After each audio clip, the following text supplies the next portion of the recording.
Hello. I wore the beanie that my Twitch chat picked out, but stuff still happened. So what's up?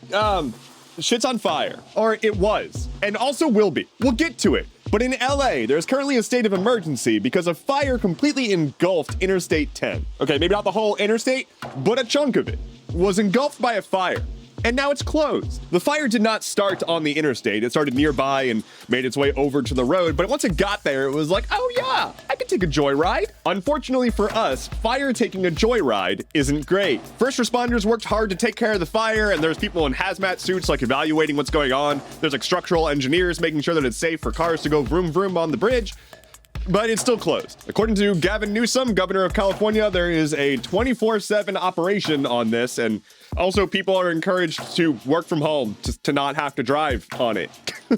And with this interstate closure, they're worried about all the traffic that's going to go elsewhere now, because roads are such good infrastructure. Anyway, the world is zero-sum, and since that fire was taken care of, it's time for a volcano to erupt in Iceland. If you were not aware, that's how that works, apparently. All right, Iceland, right? Okay, so they have a corner, and that corner is the southwest. And in that southwest corner is a volcano that's going to erupt. Why does my brain work that way? I don't know. You're just gonna have to deal with it. Anyway, this volcano is due to erupt, and they know this because there have been over 1,000 earthquakes leading up to it. While many of these earthquakes were very small, you typically don't want to ignore 1,000 earthquakes. Oh, also like a gaping hole just kind of appeared in a town somewhere. So they're like, okay, maybe we should get out of here. A small town of a few thousand people near the volcano has been evacuated, and at this point they're just waiting. While it was originally considered that this might be a pretty dangerous eruption, the latest that I have seen from scientists on the ground there is that it might actually be less of an intensive eruption than expected. Were it as bad as it could be, it could have actually impacted the air quality of like the entire northern hemisphere. But they're not really expecting that to be the case. It's possible, but it's not likely. So instead of like a whoosh, it might be more like a ploop. If you know what I mean. You know what I mean. Tesla pissed off Swedish workers. You're not supposed to do that. Tesla workers in Sweden are demanding for Tesla to accept a proposal for collective bargaining and have a contract with the union. Tesla, headed by Elon Musk, is famously anti-union. Musk actually went as far as to once get in trouble for posting on Twitter a threat to his own employees when his employees were considering unionizing. He was found guilty of union busting there, and then he appealed the decision, and it was upheld. But now in Sweden, over 100 metal workers have walked off the job at places that service Tesla vehicles. And in a show of solidarity, other unions are jumping in. Dock workers are refusing to deliver Teslas. There are painters unions that are refusing to paint Teslas. Basically, anybody who can is lending their solidarity. Additional unions are threatening to join in over the coming weeks if Tesla continues to not listen to the collective bargaining. They will essentially continue to pile on until Tesla does the thing that virtually all employers in that region already do. They have been referred to by trade organizations as not a serious employer. If you're an American watching this, by the way, listen to the words that I have said here.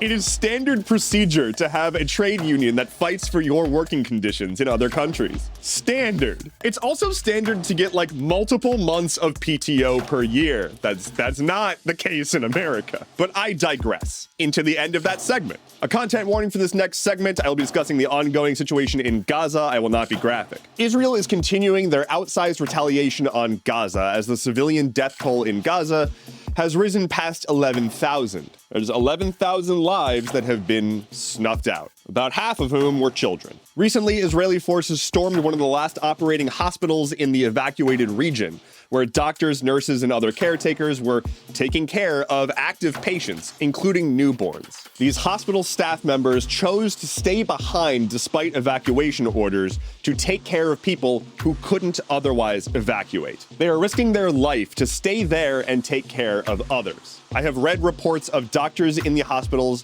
attempting to help patients during active shelling. Israel maintains that Hamas is secretly operating underneath the hospital, and so they need to continue to attack it. They have not provided any proof for that, and that is a claim that they have made many, many times in the past, not just in this conflict. It is exceedingly rare that Israel actually provides proof for their claims of why they need to go and attack a hospital. Now, I am not in the business of trusting what Hamas has to say, and their response to Israel claiming that they are there is, Nuh-uh. But I do not care. My tax money is going towards military support for this operation against my will. Shouting Hamas while pointing at something does not make me want to give you the thumbs up to bomb hospitals. And I would hope that most people would want a little bit more evidence before being like, yeah, send military into that hospital where there's babies and sick people trying to live in the region that was told to be evacuated because bombs are happening. I want to say in no uncertain terms and with absolute honesty that the amount of respect I have for these caretakers in that hospital is immeasurable. You are an inspiration. The world would be a better place if more people shared the heart of those caretakers. On this day, in 2022, the Earth's population crossed 8 billion, an estimated population. No one actually counted. Well, we kind of counted. I mean, we sort of counted. We crossed the mark, okay? The United Nations dubbed that day the Day of 8 Billion, which is not a very creative title, but it makes sense. Also, apparently, even though nobody asked, the Philippines picked a baby to be the symbolic 8 billionth person. They're like, yeah, that one. That's the 8 billionth one. Lightning round. As the details of the recently won SAG-AFTRA contract has come out, people are a little spooked because the actual protection for AI doesn't really go far enough. There were dissenting voters and several thousand members of the union are not super happy about the wording. So we shall see if that goes back. Here's the weather. A Jewish school in Montreal has been targeted by gunfire twice in the past week. This is a reminder that anti-Semitism is not aight. And is a reminder that you can be critical of Israel while not being anti-Semitic. And a reminder that most people who are critical of Israel are not anti-Semitic. Cool. Moving on. The U.S. House of Representatives has just voted to pass a bill that would extend funding for the government a little longer again. The shutdown has been moved out by a couple of months again. And also the Republicans tried to vote against their own thing. Again, there were 95 dissenting votes, 93 of whom were Republicans on their own proposal. It's expected that the Senate is going to pass the bill and we're not going to have a shutdown, but we're going to be right back here in the new year. So there you go. Nepal has banned TikTok, citing that it is, quote, detrimental to social harmony. I cannot say I disagree. Speaking of wildly popular social networks, Donald Trump's Truth Social has apparently lost $73 million since launching last year. And finally for today, if you have a PlayStation 5, you can pick up Sony's new handheld PS5 streaming device, which streams from your PS5 to the device. And that's it.